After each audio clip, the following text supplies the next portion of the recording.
Filing ப்ராக்டிஸ்க்கு அப்புறம் job இல்லை filing practice பண்ணலாம். செக் பண்ணுறது பார்த்தீங்கன்னாக்கா ட்ரை ஸ்கொயரில் செக் பண்ணணும்.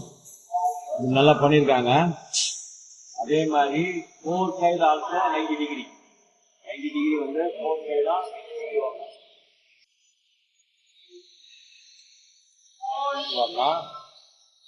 4 சைடு 90 டிகிரி வரணும். அதுக்கப்புறம் சர்ஃபேஸ் ஃபைலிங் வந்து சர்ஃபேஸும் பேரலல் 1 டிகிரி பேரலல் ஓகேவா. அதுக்கப்புறம் வந்து பார்த்தீங்கன்னா மார்க்கிங் மீடியா அப்ளை பண்ணணும். மார்க்கிங் மீடியா வந்து ஸ்டாக் இருக்கு. ஸ்டாக் வந்து டயகனலாக தரணும். இப்போ நம்ம மார்க்கிங் வந்து இப்போ ஸ்ட்ரெயிட் லைன் போட போகிறோம். 90 டிகிரிக்காக வந்து ஸ்ட்ரெயிட் லைன் இப்படி போட போகிறோம். திருப்பி இப்படி மார்க்கிங் பண்ணுவோம் இல்லையா. அது வந்து ஸ்ட்ரெயிட்டாக போட்டாக்கா தெரியாது. அதனால வந்து டயகனலாக மார்க்கிங் பண்ணணும். வாட்டர் அப்ளை பண்ணி டயகனலாக போடணும். இதுக்கு வந்து மார்க்கிங் மீடியா பார்த்தீங்கன்னாக்கா பிரிசிஷியன் ப்ளூ இருக்கு. அப்புறம் வந்து இது red light, black light, Prussian blue இருக்கு. ஆனால் சாதாரணமாக நம்ம கிடைக்கக்கூடியது சாக் பவுடர். சாக் பீஸ் அப்படின்னா போதும். காஞ்ச பாடு வந்து மார்க்கிங் பண்ணணும். டயகனலாக பண்ணியாச்சு.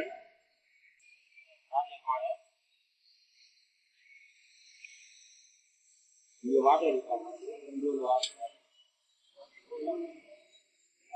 வாட்டர்